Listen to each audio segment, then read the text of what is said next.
Hello, everybody. Welcome to the training, learning, and development community. Thanks for joining us today. We have a few people in already. Let's see. Jane, hi. Hey, Shannon. Nice to see you. Joe Cook, welcome. Christiana, Eric B, Quetzal, Jason, Mike, Joe, Kristen, Patsy. Thanks for joining us today, you guys. We're going to be talking about Twitter. And so last week, we did a broadcast on making the most of LinkedIn, which was a lot of fun. I learned a bunch of stuff. I actually got messages from people that were like working on their LinkedIn profile that weekend and polishing them up, getting them right. And so I don't know whether or not we're going to be able to provide that same kind of value for Twitter, but I definitely want to talk about it. It's been around forever. And for me, this was kind of the first sort of professional network that I ever participated in, way back when I think LearnChat just started and then Chat just started. I used to have to monitor those things, and it was fascinating. It was pretty much the reason why I joined Twitter, was to be able to at least view those things. I typically just lurk, and so I brought somebody in, Kristen Hayden-Safdie, who is also a producer on TLDC, who is active on Twitter and not so much on LinkedIn, as we talked about last week. And I also want to mention that we've got a couple spots open on screen. So if anybody else wants to join up on screen, we'd be happy to have you. I have a set of questions that I'm going to be asking Kristen and anybody else who wants to be on screen. And then Kristen, you also have a Google Doc going? I do. I have a Google Doc. So a brief introduction to the Google Doc.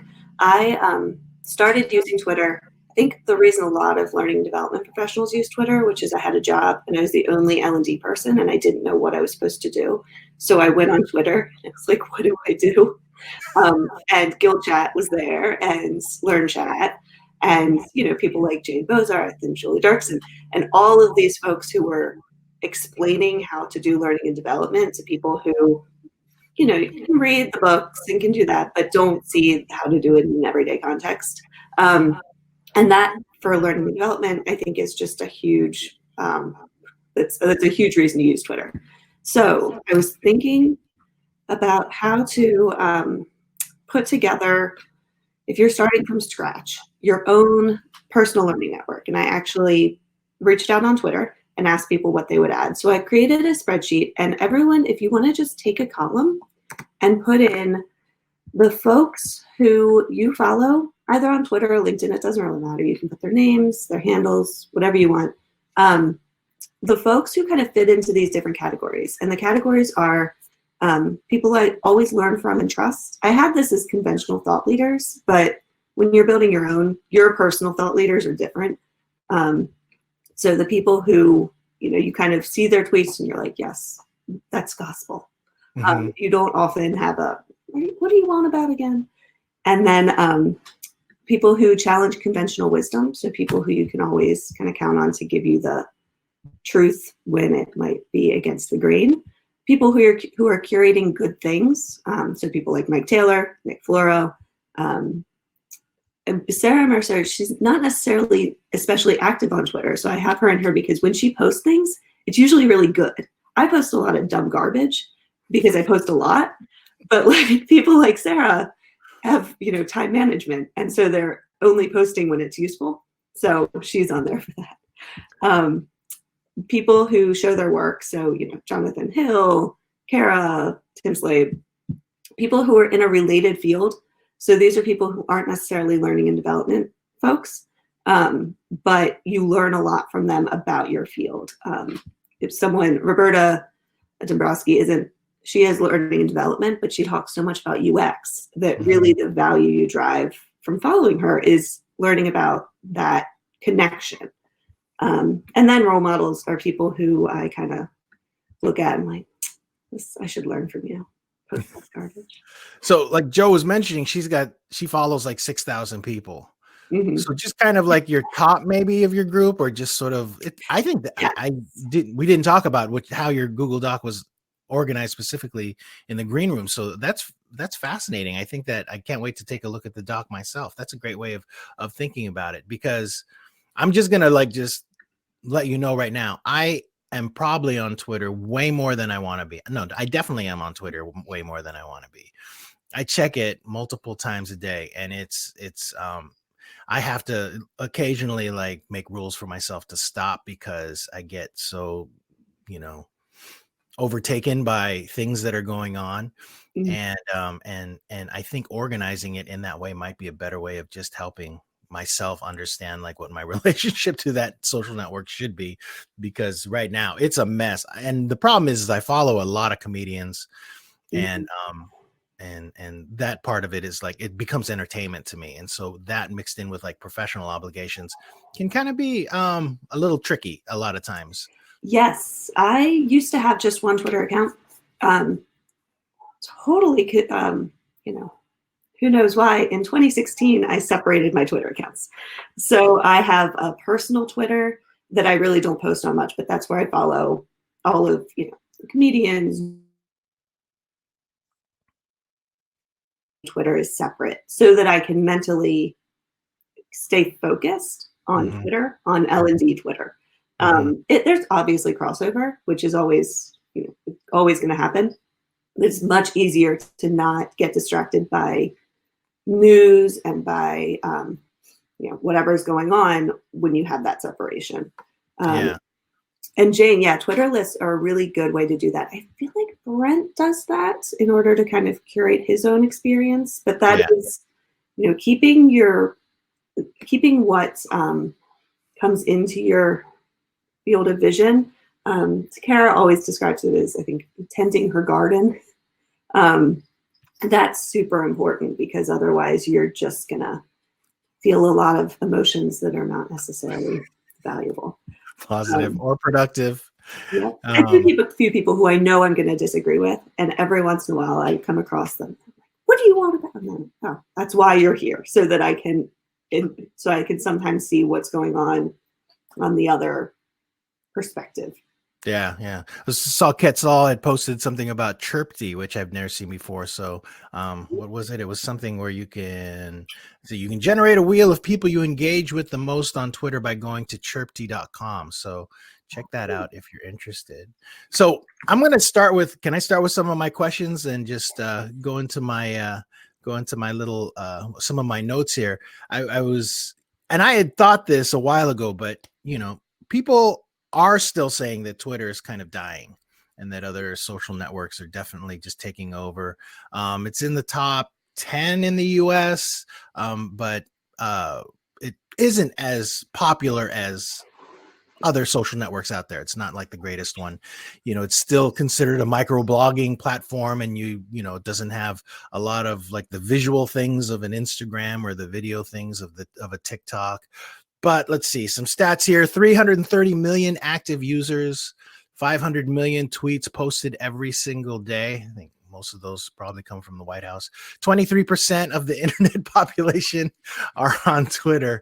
And so it is still incredibly popular. But so, Kristen, what other social networks are you currently active in? I actually use LinkedIn, but I find myself mostly, it's very eye rolly for me. It's a lot of just, it's where people go to get things done, and there's a lot of, everything feels motivated. Whereas Twitter, it just seems like, here's a thing I want to share. Sometimes it's, motivated, and things should be you post because you want to drive up business, you want to learn things. There are motivations, but LinkedIn just, I feel like there's a lot of, I think, who was it?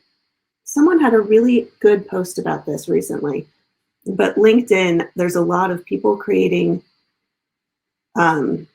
controversy where there maybe is none. So I tweeted the other day, I think I said something like, learning styles is L&D clickbait. And it was because I was really frustrated, because I just feel like the people talking about learning styles are the most are people who don't agree with learning styles, but have made it more of a brand to not agree with learning styles. And so that kind of like self-branding, here's my brand on LinkedIn gets a little tiring sometimes. Yeah. So those are my LinkedIn thoughts. Facebook I'm on, but that's my, totally personal, just pictures of Josie. If you want to see pictures of my daughter, please go ahead. Friend me on Facebook. We're friends on Facebook. But I very rarely use it. It's just look at my adorable daughter. But LinkedIn or Twitter is where I spend most of my time wasting time, which isn't, I genuinely have learned, I mean, I have a master's. I haven't learned everything I learned about L&D from Twitter, but it guides a lot of my thinking. It guides my understanding of where trends are going, of what's new out there, of what new thought leadership is out there. One of the things on the PLN, actually, someone I have on there is Paul Kirshner. And when I did my master's, one of the things we were asked to read was a article he'd written with someone about constructivism and why constructivism doesn't always work, because that's one of the things he studies. And it was presented to us in a look at this kind of monster talking about this thing we love so much. And I took it that way. And Twitter's actually given me a much more nuanced view on that issue, further than what I got in grad school. It makes everything much more real. And it takes that academic world and turns it into, actual practice. And I think it's probably not the most common wisdom thing to say, but Twitter allows for more nuance in my understanding of the L&D field than something like LinkedIn or even, grad school. This is fascinating. Now, okay, so I have a bunch of stuff is popping into my head right now. There are two things mainly that I sort of want to sort of get kind of clarified and out of the way. Some people sort of like LinkedIn use Twitter to make connections, to network, sort of make professional connections.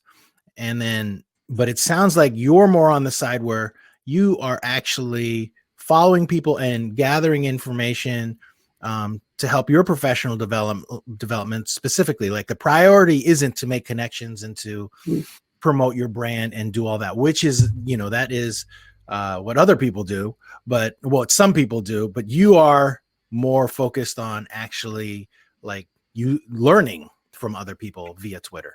Yeah. And I think it's because that's how I started using Twitter. I'm such an old school user of Twitter for that purpose that it seems I've curated a very good feed, and I have a lot of just valuable information come in. So it's where I, identify what articles that I want to read. Some people use Feedly. I use Feedly sometimes, but I also use, my Twitter stream is kind of my recommended articles and the things I want to think about further and concepts that I maybe had thought about differently. And that's probably don't do it my way because I don't have, an idea of like personal branding. And, I try to offer things. I try to offer things that are valuable to other people when I can.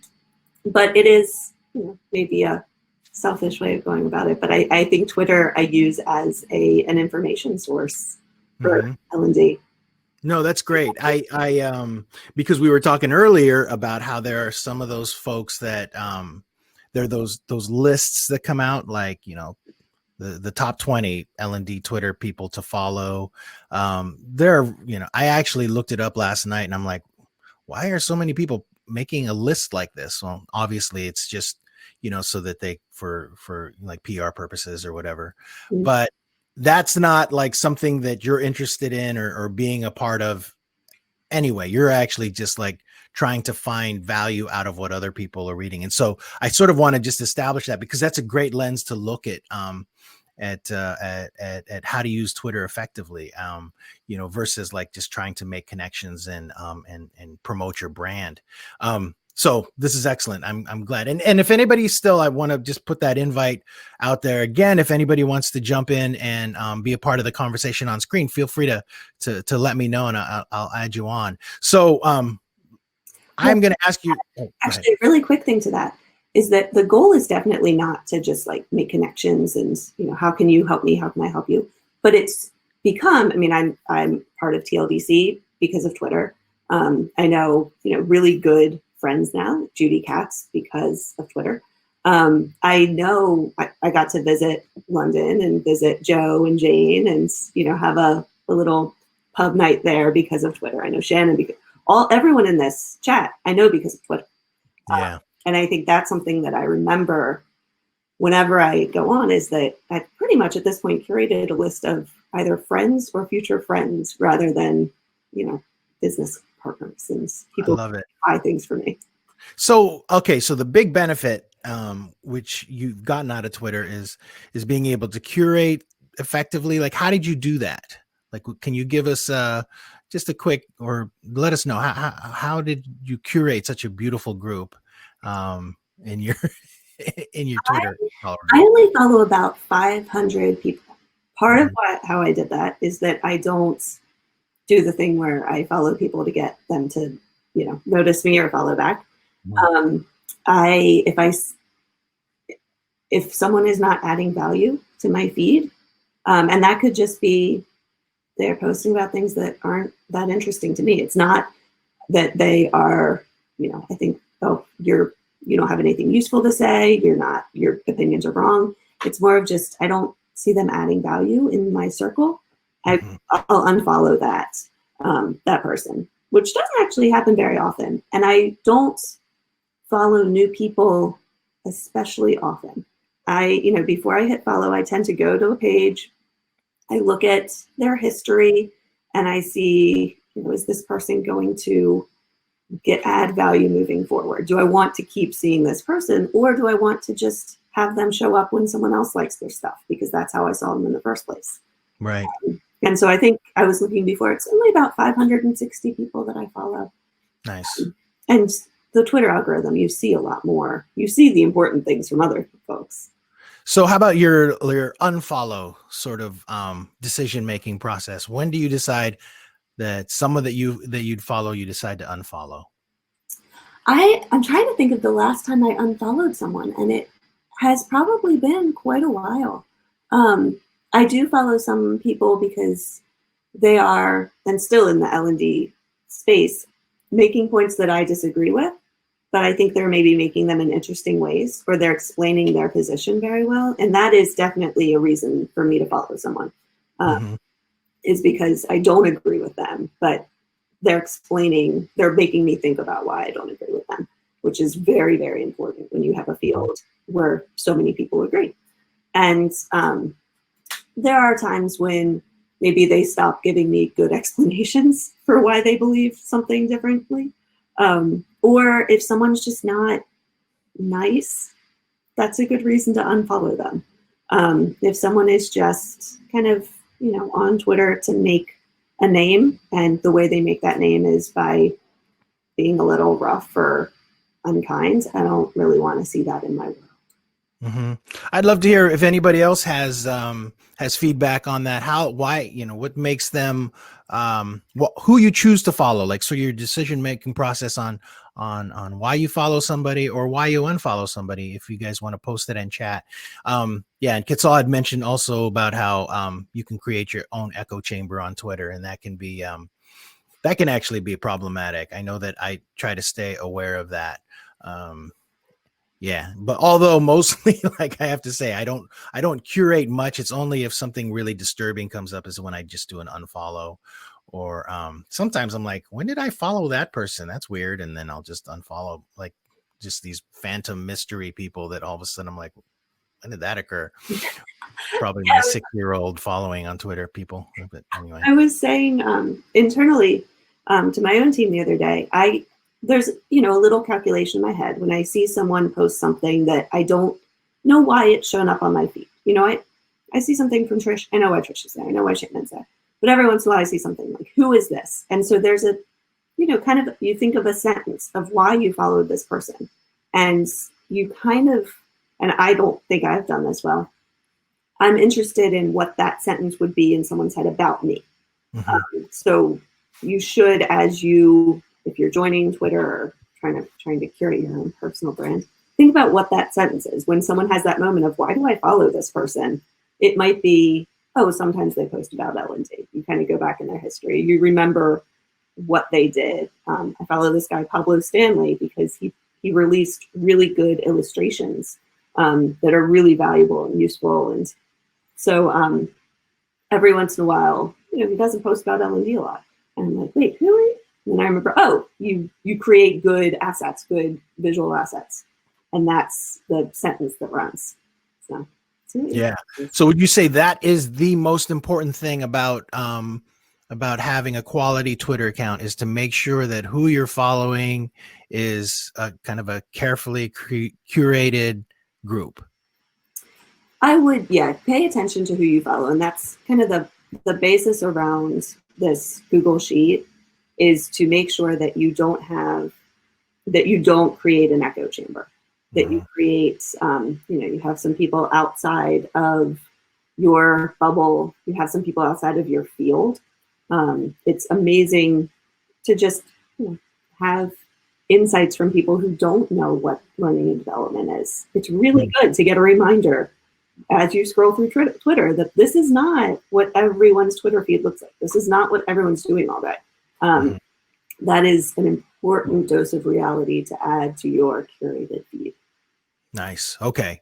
Now I want to get this one out of the way, because the answer is I guess it's somewhat obvious, but on LinkedIn, we spent a lot of time last week just talking about your profile page, and where, the things that you're listing, people that you, that you might get comments from, or what's it called when you're endorsed for things, and just different things about your profile page on LinkedIn. How important that was, how important it is to your brand as far as your career is concerned. But with Twitter, not so much, right? Not so much. I was kind of joking in here. Everyone, polish up your Twitter feed. And I would say, you should have a pinned tweet that makes sense. You should change it up every once in a while. That might be the only thing that's important. I don't change my profile picture much, even if it looks very different from how I look right now, because we're in the middle of the pandemic.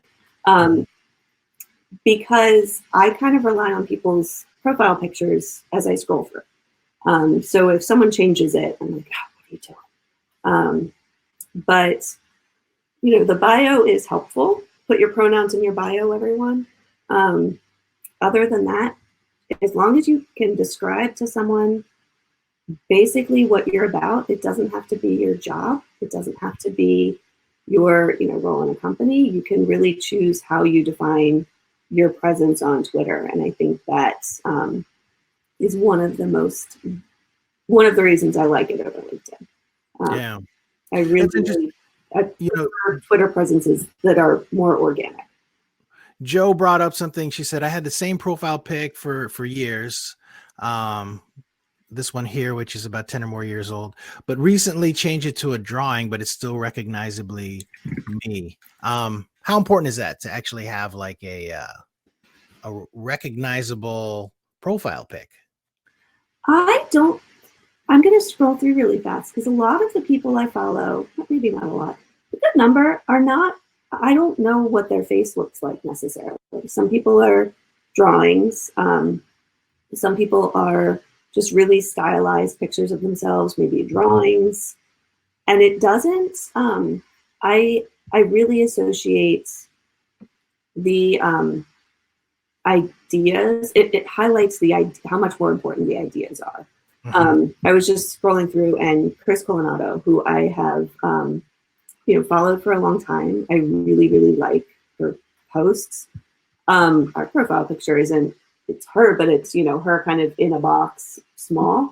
They're so small that it doesn't matter, as long as it's something that people can quickly scroll through and say, oh, that person, I want to see what they said.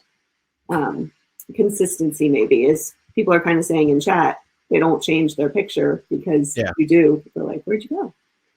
The consistency is more important than it being a picture of, the person looks professional. Like Shannon's saying, I think the image is still me. And I think that's probably the most important part of it. All right. So I usually, what I've been doing lately is, when I get around like half an hour in, I like to go into the Q&A and start, just sort of bringing up some of the questions or comments. So let me ask you what Christiana is asking. Does anyone use an aggregator or just go to the Twitter app or site? I would like the chat answers. I have signed up for so many aggregators and like Buffer and Hootsuite, and I never use them because there's never a time when I think of a thing to tweet and I think I should send this at 8 in the morning when people are more likely to read it. Mm-hmm. I probably should. If you actually have goals, you want people to read things that you post. It's helpful, but I have never in my life said, "Oh, I have an idea. Let me hold on to it and not say it out loud right away." That's more of a personal failing, I think. But for me, I've found that although, I've used Hootsuite and what else? I've signed up for a bunch of different things that I've since canceled a while ago, but the quickest, action, like if I want to just post something, I just go straight to Twitter and I just post. I find that that's the most efficient and quick way for me to do things versus opening up a Hootsuite or something. But I would love to hear. Oh yeah. Okay. So Shannon's saying if she's in a chat, she uses TweetDeck. Let's see. Oh, Kristen uses a Buffer Chrome extension. Yep. And I used to use Buffer. Yep. And Joe uses Buffer as well and loves TweetDeck. Okay. So that's good to know. I personally just go straight there, but I use different browsers, I use Firefox for posting from TLD, from the TLD cast account. Mm-hmm. And then I use Safari to post on the other one, the TLDC account. And that just keeps myself organized. There's probably a better way to do it, but I use different browsers for different accounts just so that I don't confuse myself too much. Okay, good to know. Now here's one from Joe Long. How do you handle Twitter bots? Do you mean posting or responding or following? Yeah, I would probably think, Joe, and you might want to chime in here, but I know that when I am part of a thread where I know there's definitely bot activity, I just block them, like just straight up, just so that I don't have to see them. And I've heard other people, say the same thing, just block them. And I feel like it's almost like public service to be able to do that, because there's no doubt in my mind that that Twitter is just full of them in the wrong places. Of course, this I don't think that you get a lot of bots in L&D Twitter. Yes. I would say I deal with it by only really talking about learning and development or related issues, and they don't really care about our field that much. Surprisingly, it's a very interesting field. But yeah, that's part of why I have a separate accounts. I mostly read news. I do not engage. Brian and I used to have, an inside joke where if I'd walk past their computer and they had any comments open, I would say, "Stop it. Just don't do it." So I block, but only engage with things that you want to engage with as a general rule.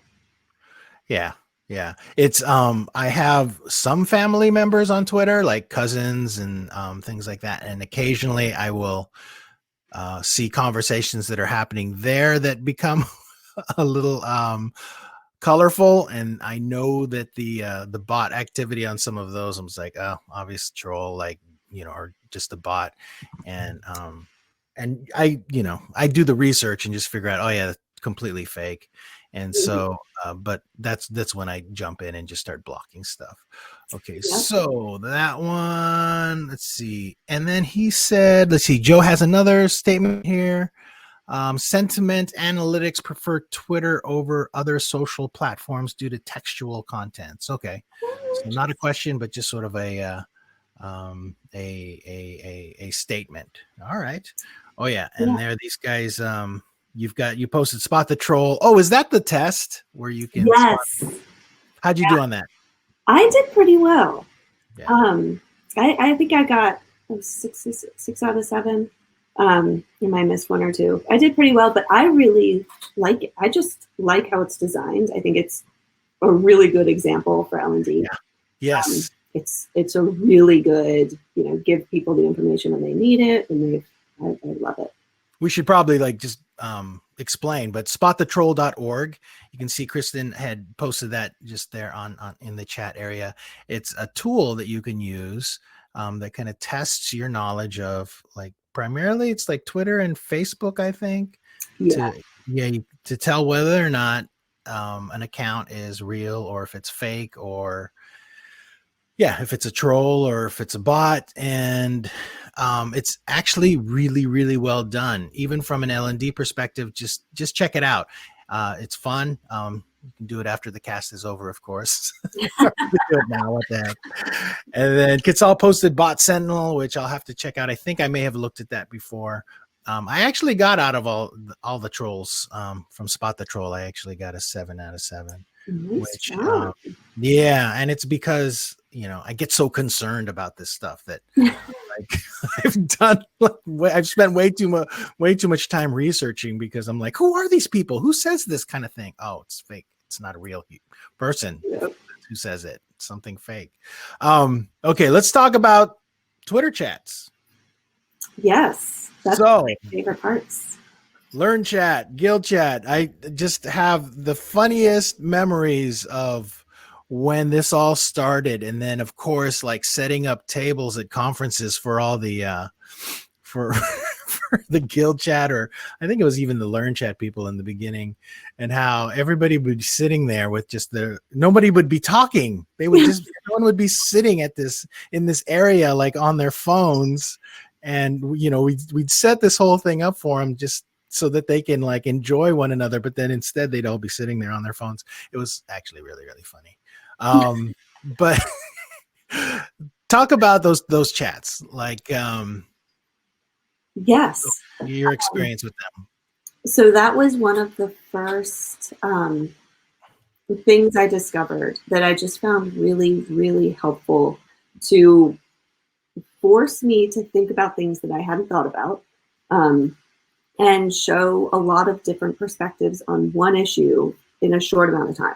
And I just really, really I really like Twitter chats. I think the way they're designed makes you always leave and you think of something in a different way. And that's ultimately what you're trying to do when you're, reading articles and following people and trying to, create things. You're just trying to think about things more deeply, trying to learn new things that you might need to think about.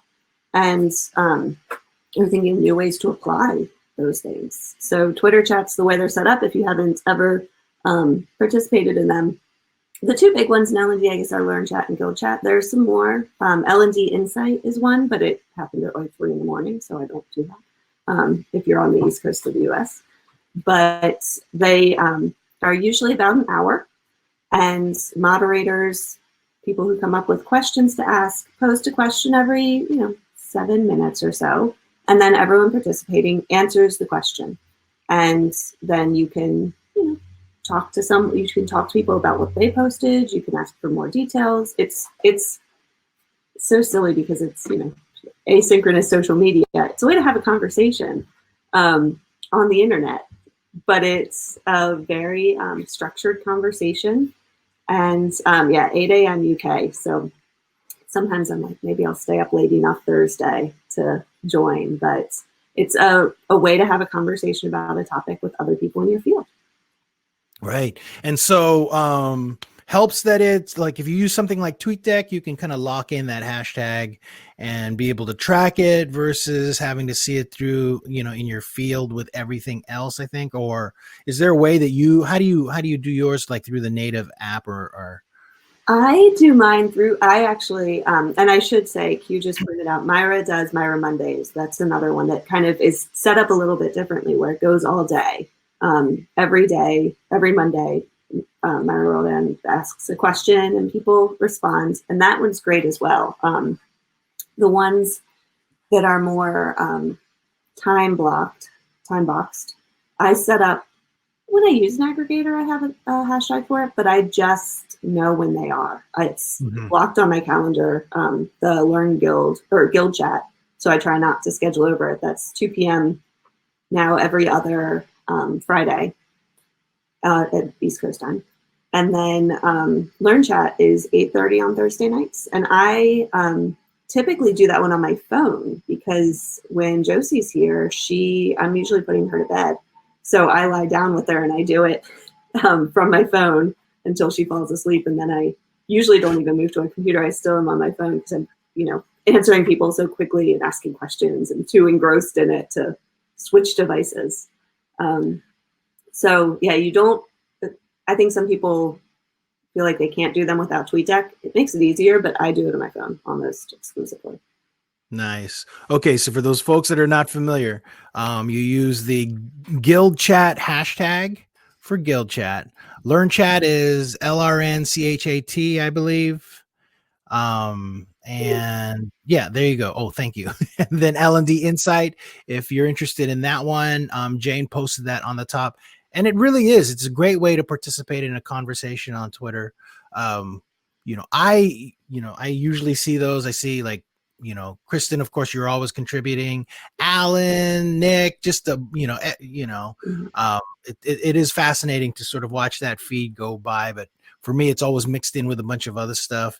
But it's nice. It's good because it's focused. And how long have you been participating in that chat? I'd say probably about 10 years. I'm on my 9th year of being an L&D, and I've done that the whole time. So you probably did you ever go to any e-learning guild events? And I don't know if I've ever done it at the booth. I've definitely done it when everyone was at the booth and felt very, very sad that I wasn't sitting at a table quietly with everyone else who happened to be on the same thing. Yeah. Oh, go ahead. No, I was just going to say, I just have fond memories of watching everybody that was like part of those chats, that when they would be sitting together, just because it would crack me up. I mean, we wanted to be able to honor the fact that they were so focused on it, but at the same time, it was really, it was just kind of a kick to watch the group get together. Because also, like you were saying, it's, you were kind of, you wanted to be there, and the folks that did finally make it there and were meeting people for the first time face to face, that was always great to watch too, because it'd just be like this, hey, like there's blah blah, and that was always fun to see as well. Yes. Yeah, I've kind of lost track at this point of who I've met in person and who I haven't, because it really does blend, especially when you have I'm very friendly on Twitter, I'd say. Like I don't have like that. We're professionals right now. Let's talk about work.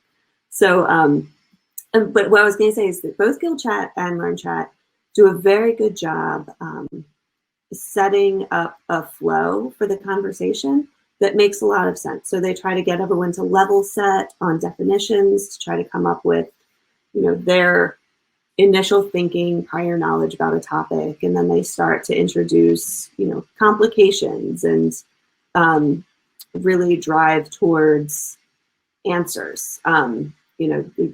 What are your recommendations? What would you do differently? Things like that. So it is like an hour-long reflection, and it's valuable not just to participate in, but to see how people formulate questions to a large group in order to get meaningful answers. Do you have any idea who is the moderator for LearnChat, or who comes up with those questions?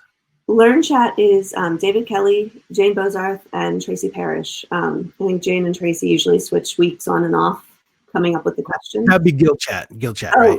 No, LearnChat. They do LearnChat? It's a big overlap. They're basically the same chat at 2 different times. I shouldn't say that, but it's a lot of the same people. Oh, I didn't know DK was okay. Interesting. LearnChat is also Jane and Tracy. And then, DK's there. I don't know if he comes up with the questions, but he participates, which is really nice. It's an amazing way to have, conversations with people who you really deeply respect. I mean, these are people who lead the field. So yeah. And it has changed over the years. It's like, Mhm. I mean, how much have you seen it change very much? Like LearnChat and GuildChat? It's funny because you don't see things change when you're part of that change. So Hmm. looking from the inside, I don't know if I'd say that I've noticed the change Okay. because it's so slow when it's happening. Right, Be right. involved. Okay, so let me kind of summarize so far what we got, right? Curate your lists, right? Make sure that who you're following, just try to weed out the quality stuff from the fluffs, so to speak, and that is going to be a very important part of your experience if you do that. As far as your profile is concerned, just try to have an image that reflects you. That's like, like Shannon was saying, and just as long as you feel like it's you. I personally think that because of the bot and troll problem out there, I like seeing, a human face versus like a logo or whatever, which has always kind of been my thing, like having the TLD cast one, but that's just the way that it is. But it is important to, I think, to give it that human feel. And let's see. And if you want to stay focused on conversation, lists are tremendously helpful. So lists are an important thing. You can create those lists and be able to filter, I think, that way, by looking at certain lists and navigate accordingly. And then let's see, what else were we talking about? And then tools, TweetDeck, Yeah. Hootsuite, Buffer. So those are some tools that you can use to be able to help you with posting or filtering and taking a look at your Twitter feed, and then to get quality conversations at certain points during the week.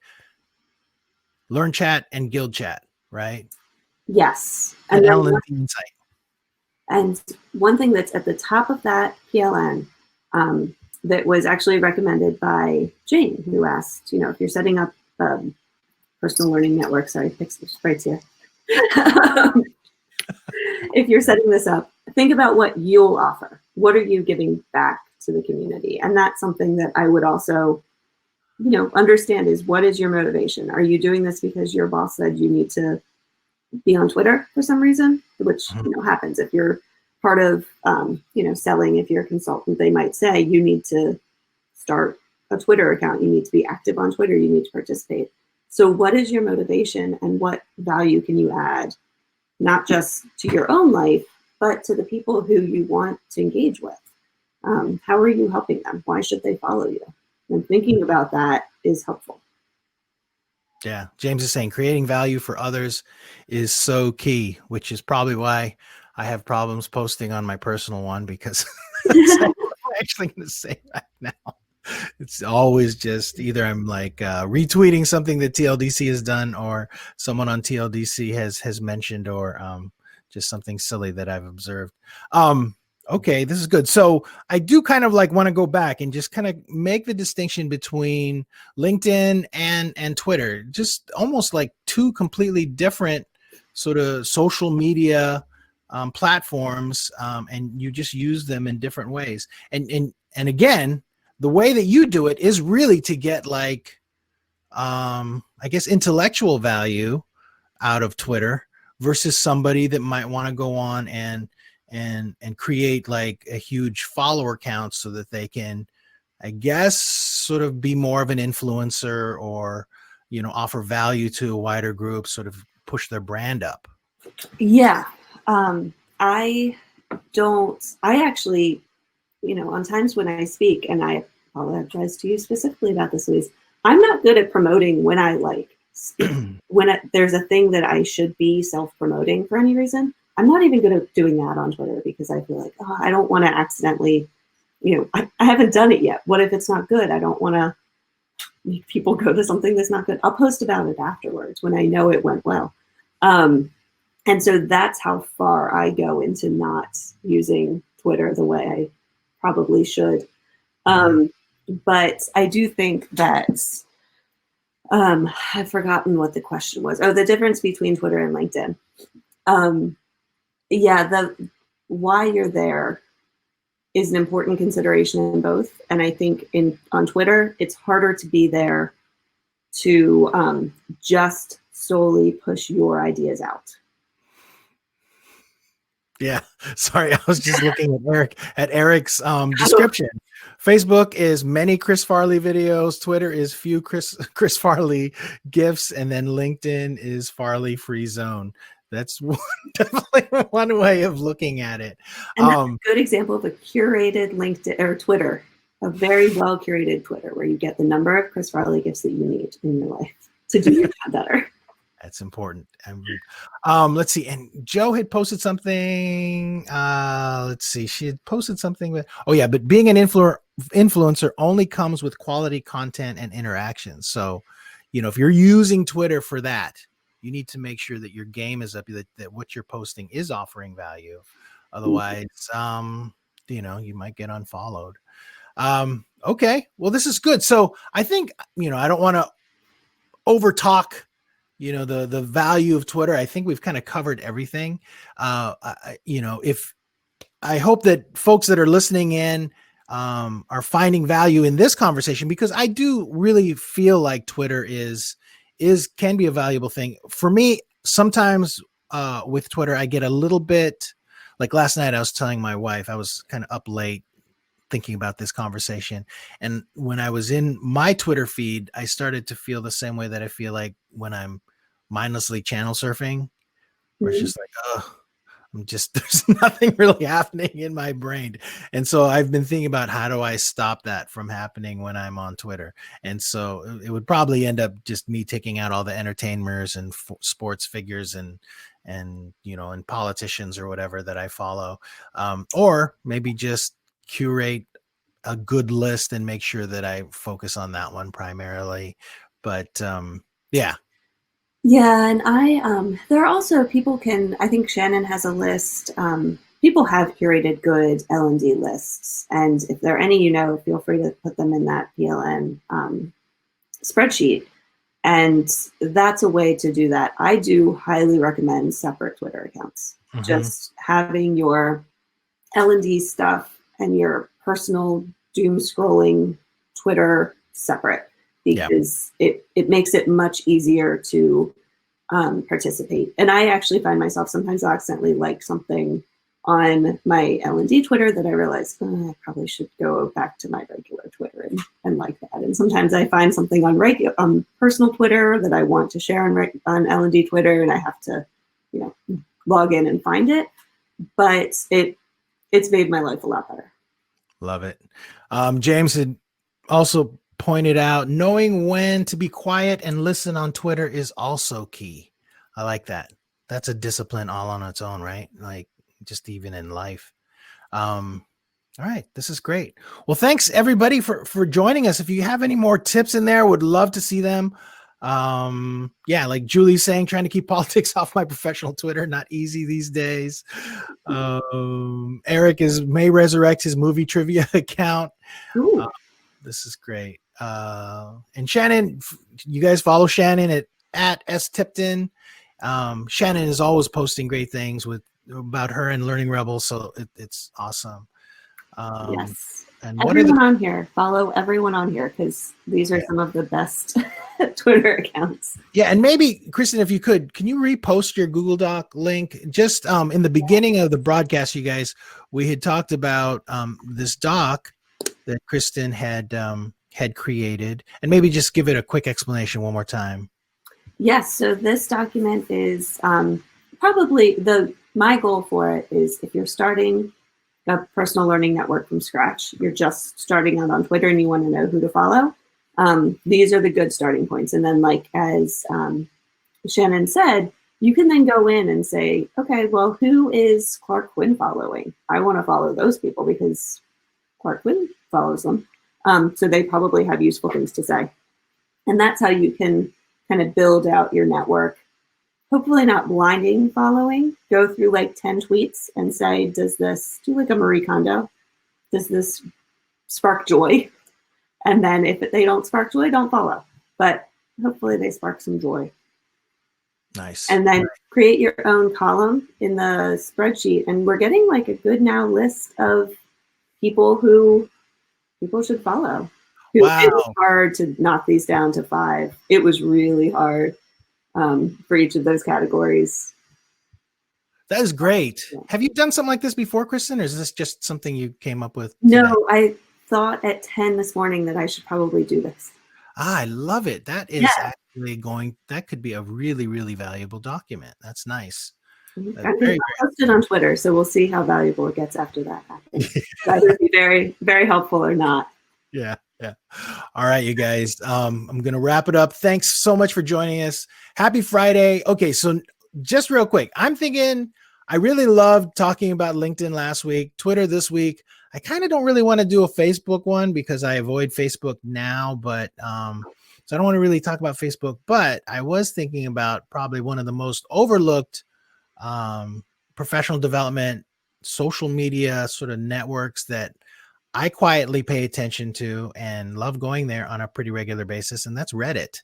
And I don't know if anybody at all does Reddit and checks out like the instructional design subreddit or the e-learning subreddit, but if there's anybody out there that wants to talk about making the best out of or using Reddit as part of your professional development, let me know. I would I would love to have you on as a guest. I just saw the words L&D Tinder and I was like, oops.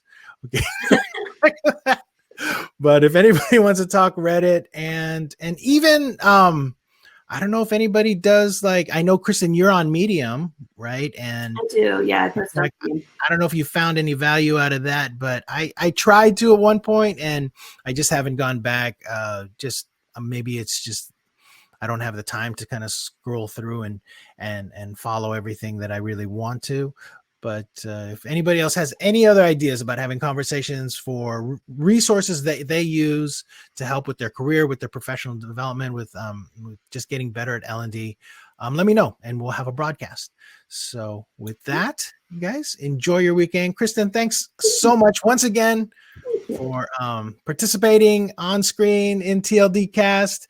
And we'll see you guys next week. Oh, next week we are so busy. We have 4 broadcasts, which is nuts. Yeah, Monday, Tuesday, Thursday, Friday, I think it is. Something like that. But going to be a lot going on next week. So hopefully we'll see some of you guys there. And with that, signing off. Thank you. Bye, everybody.